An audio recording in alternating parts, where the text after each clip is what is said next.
President William Ruto has ruled out the repeal of a levy on the importation of clinker, a key input for cement production, contradicting an earlier position by the Trade Ministry, which had promised to roll back the controversial tax.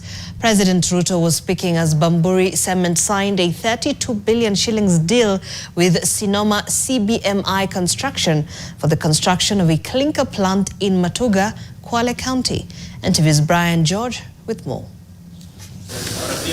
President William Ruto said that the government will not allow the importation of clinker, a raw material used for cement production, noting that the country has enough limestone of its own.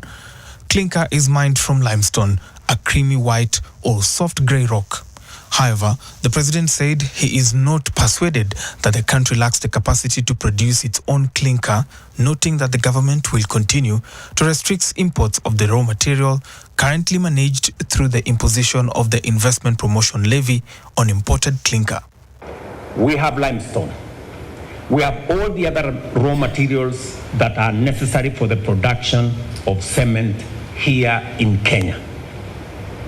Somebody needs to explain to me why we want to go and import stones, because what is limestone? It's just stones. How can we spend our money to import stones from other countries when we have our own stones? In October, Trade Cabinet Secretary Lee Kenyanjui said the executive would petition Parliament to repeal the 17.5% export and investment promotion on clinker and steel, noting that it had unintended effects on companies in these critical sectors.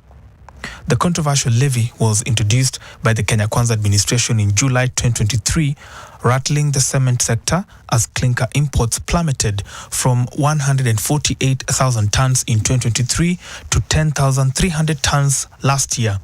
It deserves a bigger clap than that. 250. The reduced imports are also said to have impacted the construction sector as cement consumption tanked.